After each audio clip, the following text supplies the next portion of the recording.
Hey guys, this is Courtney from Willow's Bloom, and today I'm doing the Aquarius April astrology forecast. Before I jump in, though, I did want to mention that March we had some really crazy stuff happen. We had Saturn moving into Pisces, where it will be for the next 2.5 years.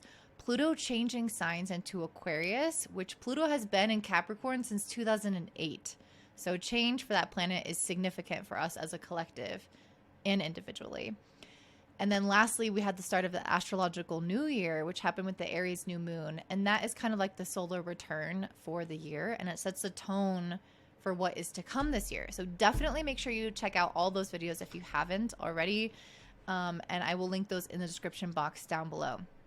So I did this monthly forecast because we did a poll on my YouTube and I got a 50-50 split between having weekly and monthly forecasts for the signs. So I wanted to give this one a try because I really have primarily been doing the weekly videos, and I just wanted to do something that felt a little bit more like of an overview and see if you guys actually prefer that, since we really, again, have kind of like a neck and neck tie with the two. So let me know in the comments down below once you listen to this, and we can go from there. So April 3rd, my Aquarius rising and sun, we have Mercury moving into the sign of Taurus, which for you guys is in your 4th house.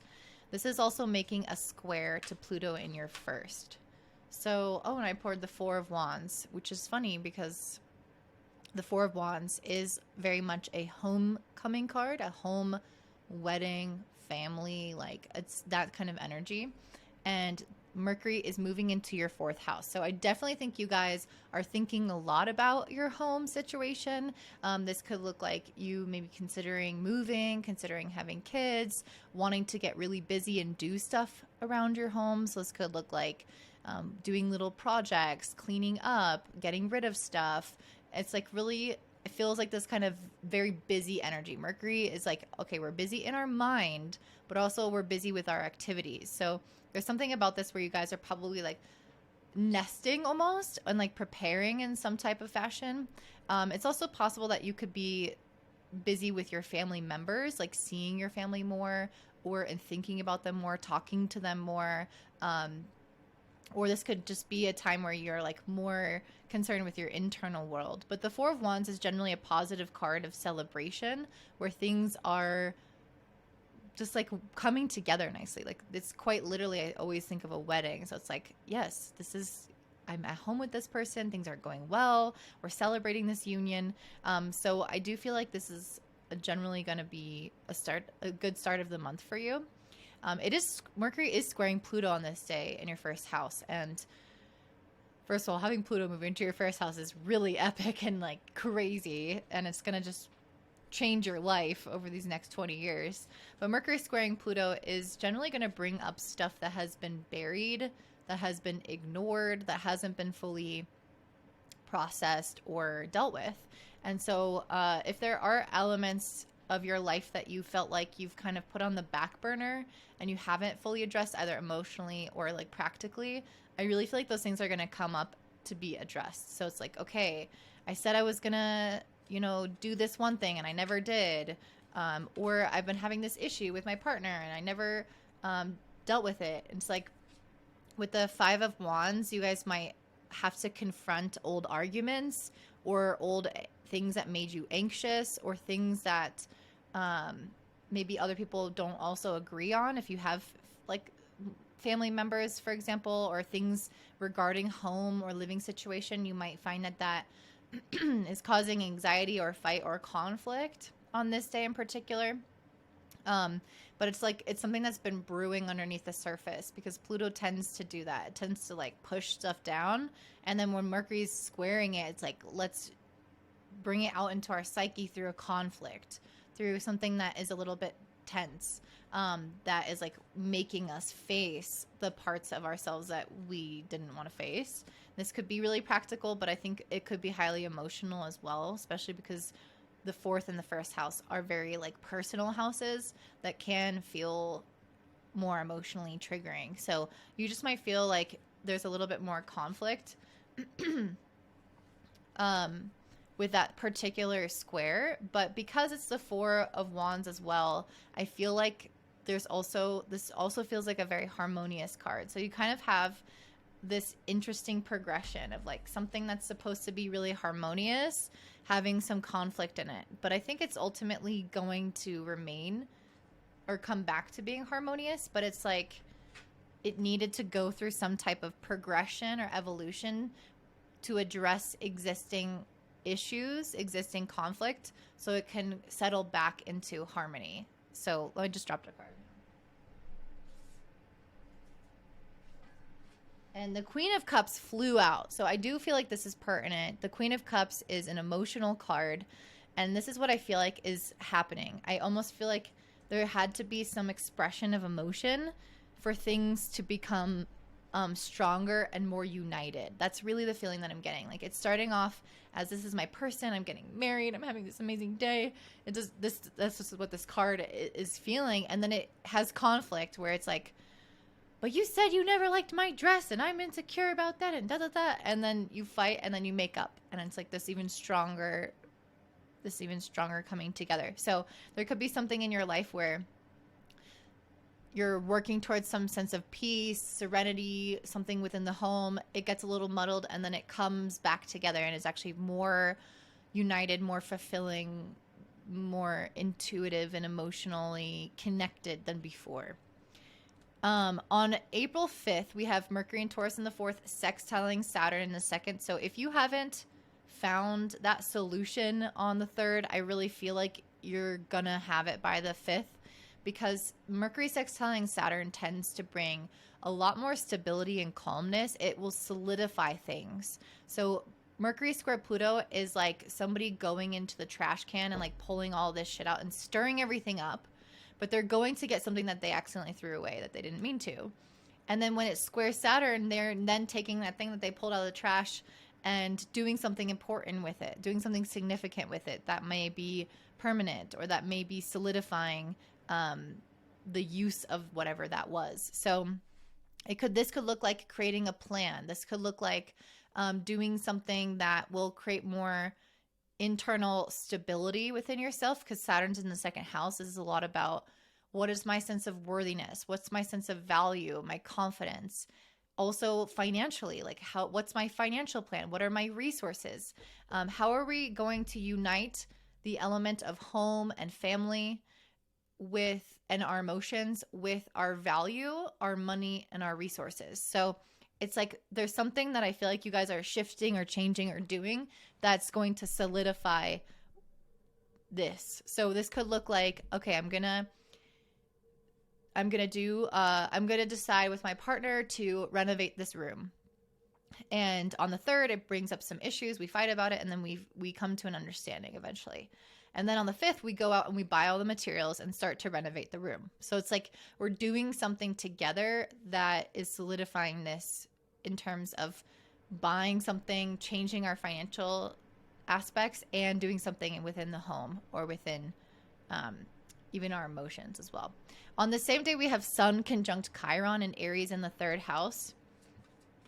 Let me actually just see if anything else wants to come through around Mercury sextile Saturn. We have the 5 of Pentacles. I think that there's also something really conservative about Mercury in the 4th, sextiling Saturn in the 2nd. This is very much like an energy of preservation and saving. And I'm not really necessarily seeing the 5 of Pentacles as being like lack as I normally do. I'm almost seeing it more as a 4 of Pentacles. Whereas maybe you spend money on something and you're feeling like, okay, I need to save my money now. It doesn't feel as scarce as I normally would perceive that though. But it's like just being aware of how limited your resources are in some facets and wanting to take care of it, wanting to preserve it, wanting to be cautious. We have the Sun conjunct Chiron and Aries in the 3rd house on this same day, as I mentioned. Chiron and Aries brings up wounded masculine. And for you, this comes up in your area of siblings, of thinking, of communication, and kind of like networking, like not networking, but like transportation, like connecting to our local neighborhood and teaching. So these, and even like daily tasks. Okay, I'm done. So the wounded masculine could come up for you in those areas of your life where you could have impulsive thoughts. You could say things that you don't mean. You could get angry about something. You could feel like you're rushing to get everything done. When the sun conjuncts Chiron here, we're given the opportunity to bring a lot more clarity and even healing to that area of our life. And with the Judgment card, this is a card around awakening. So maybe there are ways in which you have been having like a difficult relationship with the masculine inside of your mind and your thoughts. And this awakening card could show you where there have been imbalances with that and help you kind of get past that. So if you've been afraid to step up as a leader, for example, if you've been afraid to say what you think, if you have anxiety and insecurity about your own intelligence or the way that you communicate things, this is having an awakening to that and realizing how you've been kind of subject to that and fixing it. With the Page of Pentacles, it's like trying to start something new or take a step in a different direction to no longer be succumbing to any challenges within your mind and within the masculine energy. So I feel like that's super abstract. I get what I'm saying, but I don't know if you guys do. So you'll have to let me know in the comments down below. But just to kind of recap that, I think that many of you guys may have some wounded masculine, wounded Aries energy within our mindset and communication that can affect your level of confidence, your ability to take action quickly towards things and be decisive, your ability to take up space and be a leader, to know what you desire and be unafraid in going after it. There's something about that that might be wounded in your mindset and your communication. And I really feel like you guys are going to start to awaken to what those breakages or issues are. And you're going to start to bring just a lot more awareness to it and start to change the way that you perceive things. On April 6th, we have a full moon in Libra in your 9th house. So whatever healing you're doing in your mindset is going to solidify some kind of change and shift in your belief system and your view of yourself or the world. And that's going to help you grow significantly. And we're going to do a whole separate video on that, so I'm not going to get into that. But I think that will ultimately also support your relationships as well, because we all need a healthy feminine and masculine inside of us in order to have balanced relationships. On April 11th, we have this really beautiful transit that kind of feeds off of the healing that we had just a few days prior. And this is Sun conjunct Jupiter in Aries in your 3rd house. So if you have been holding yourself back, feeling like you can't do certain things or not taking initiative, I really feel that once the Sun conjuncts Jupiter here, things are going to start picking up. You're going to start seeing opportunities. You're going to realize how capable you are, how much you want something, and how much you can have it if you want it. And I feel like you're going to start taking really quick action on things that you were really hesitant to take action on. So this could be, finally communicating something important to somebody. This could look like finally getting certain tasks done that were preventing you from achieving some kind of goal. This could look like shifting your mindset and starting to see all these new opportunities and over time acting on those opportunities. But with the 8 of Wands, I do feel like this is really fast paced. You guys might start to feel like you're really busy and you have kind of a lot going on, because now that you've healed that part of you that's been kind of a more passive or afraid to take action, I feel like you're stepping into this really energized state and starting to see all these new paths, all these new ways of growing and making, maybe making more money. I don't know why that came to me, but you're going to see all these new ways of growing and all these new ways of expanding your life. And I really feel like it's going to be a super, super exciting time, and it's going to help you become a lot more confident and, again, a lot more decisive and quick in your actions. Because I feel like there's been something about that Aries energy that made you really kind of like sit there anxiously and like think about it before you're doing something about it. I feel like that's changing, and you're sending it every single time. On the same day, April 11th, Venus is moving into Gemini, into your 5th house. So I also feel like you're very creatively inspired. If you've been struggling in some type of cycle of feeling like you are doing bad in relationships, or feeling like you're not confident, feeling like you don't know what you bring to the table, if you've been having just issues in regards to like feeling like you're getting joy out of life, or if life has felt like a really big uphill battle, I'm seeing that coming to an end. Venus moving into the 5th house is very, very soothing. It's very positive. It feels very uplifting. We feel like our relationships improve. We feel like our creativity improves. We're having more time with our friends. We're doing things that we enjoy.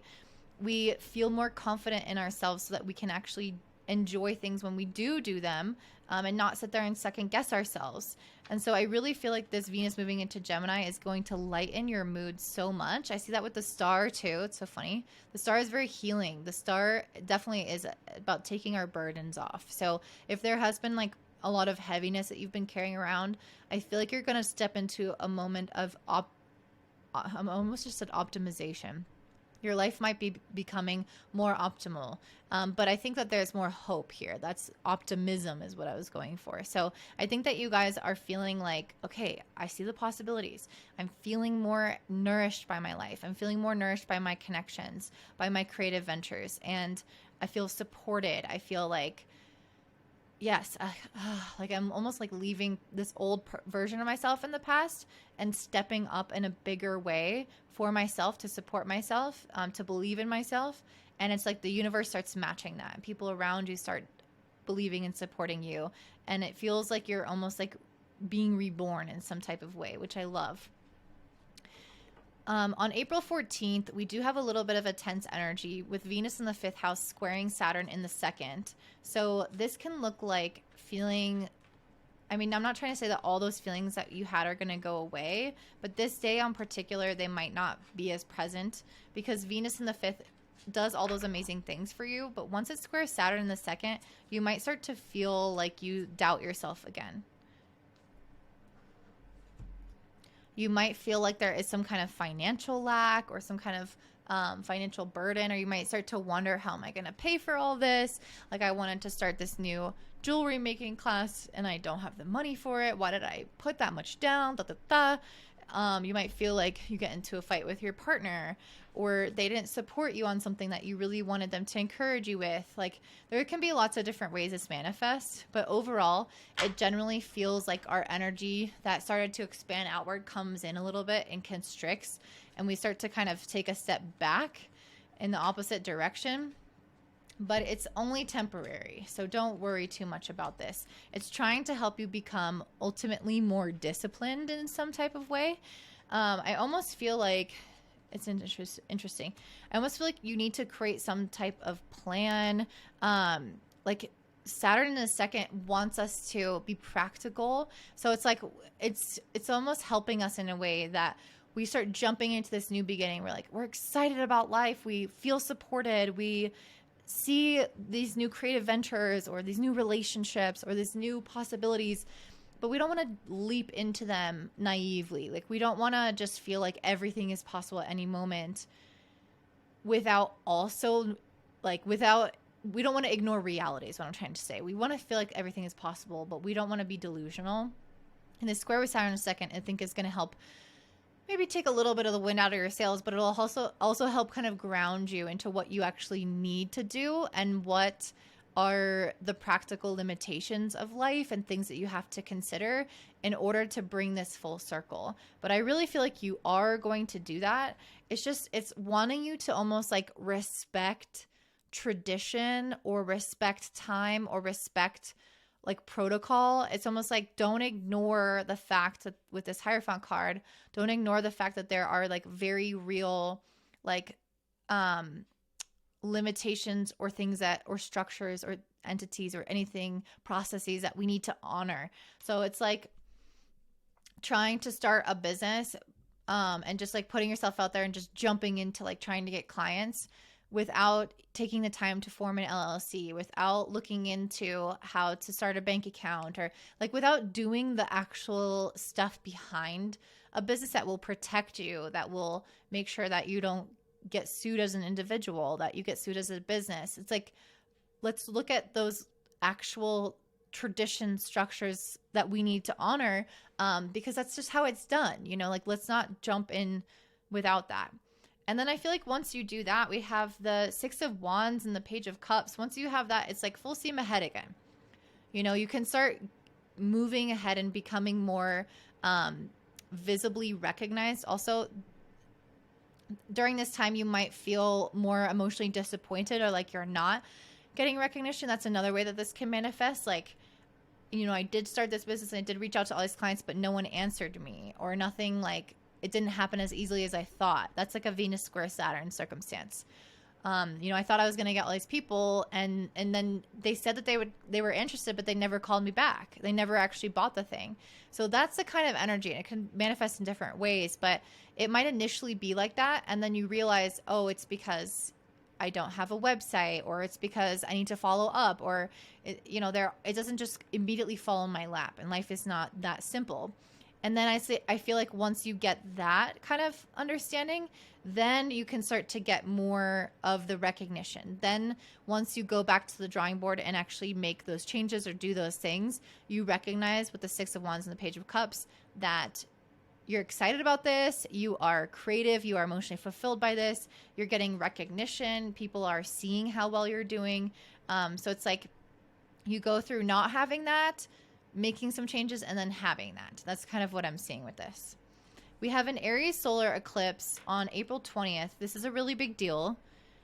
We are entering eclipse season again. This is a new moon in your third house. And eclipses are all about creating some pretty big change. They're like catalysts. They are kind of Uranian in energy. They can jump us from one timeline to another timeline.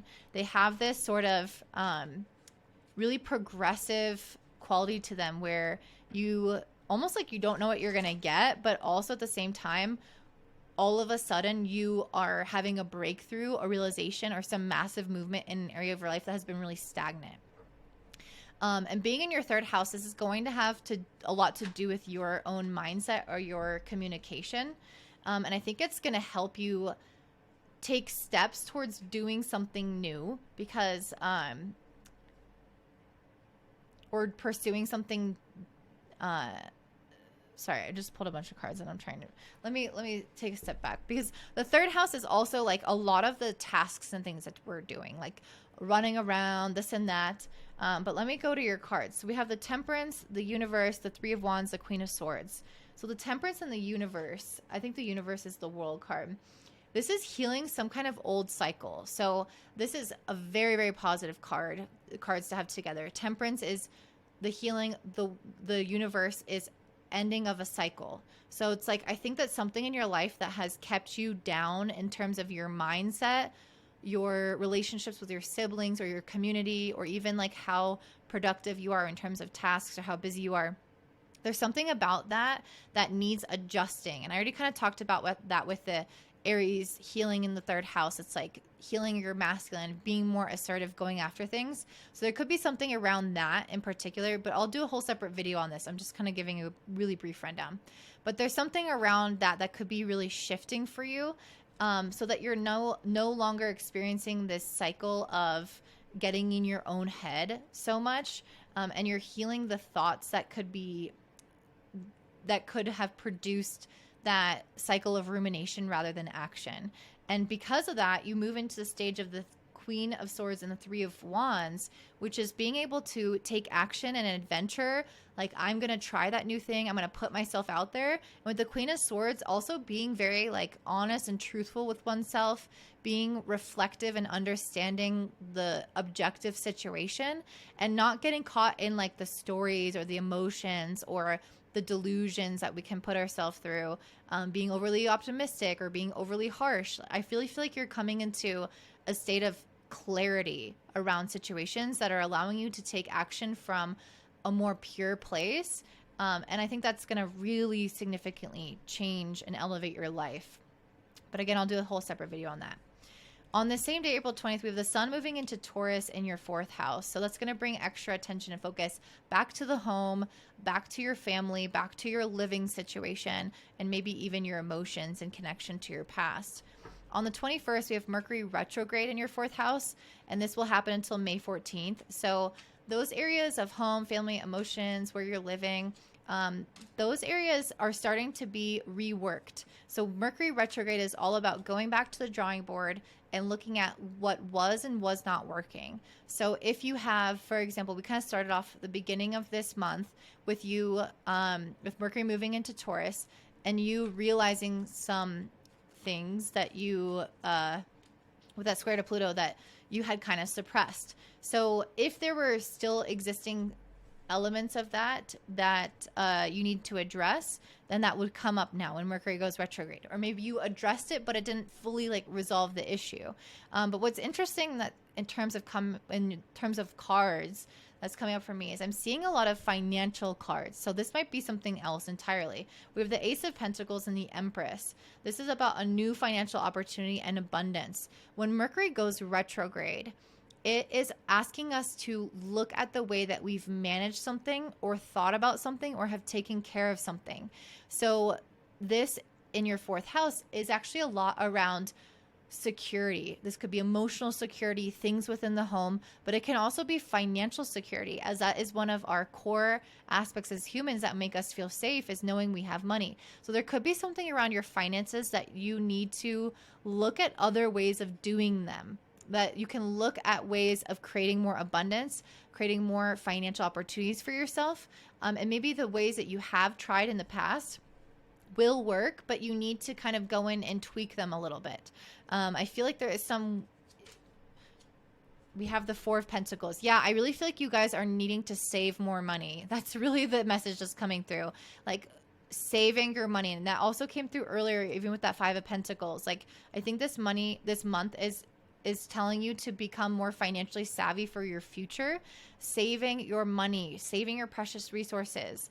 And this could be somehow related to the home. So it's like maybe you spend some money on your home, but you try to really figure out how to save it, or you figure out how to spend less money on like things at your house that you normally would spend money on. I don't know. Or your living situation. It's like you're becoming more creative and doing things differently, and how to like get money to pay for your rent or for your mortgage. Like there's something where you need to save your money. Okay, I think I said that clearly enough. Did I say that clearly enough? Save your money. All right. There's going to be something later on that you're obviously saving for. So the universe is trying to prepare you so that you can have the things that you really want and need later on. So this is important for you to think long term. And then on April 25th, we have the Sun in Taurus in the 4th, sextiling Saturn in the 2nd. So this is going to give you the idea of what you need to do to save or to make more money.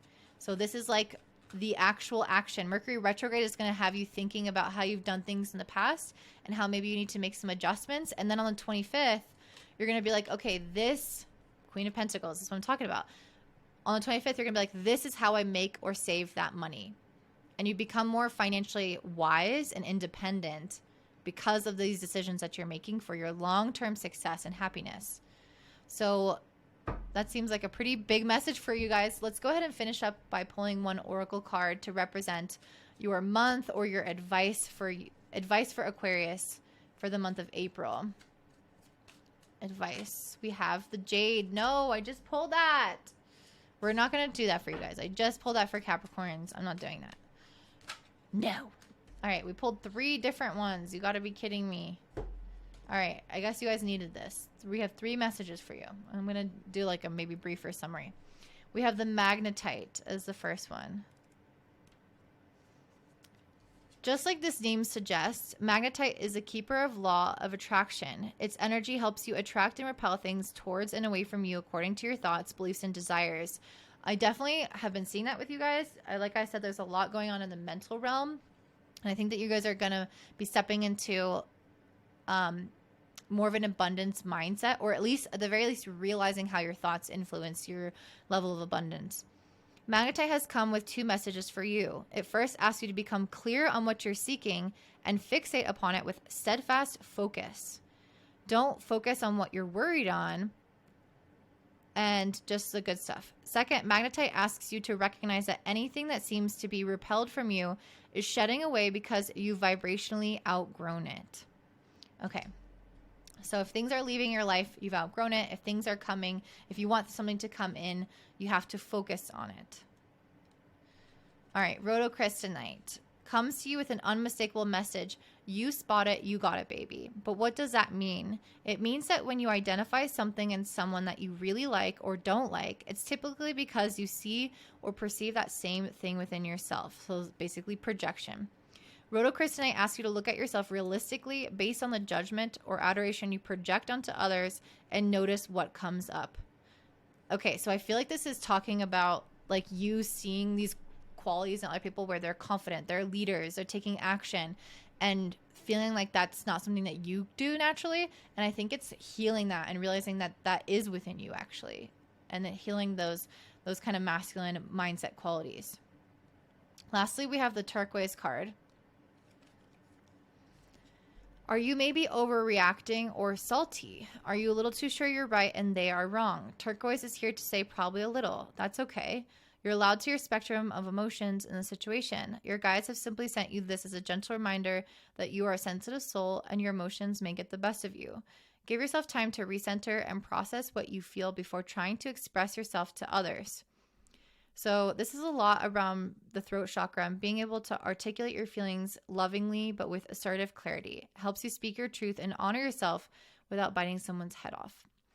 Okay, so I kind of feel like this is more so at the beginning of the month where I did see a little bit of conflict. This might be like, don't be so sure that you are the one who's right in this situation, that there's a particular way of doing things, especially with that Mercury square Pluto in your first house. There can be a lot of like tenacity of like, I am right. I am like the steadfast, like intense one here.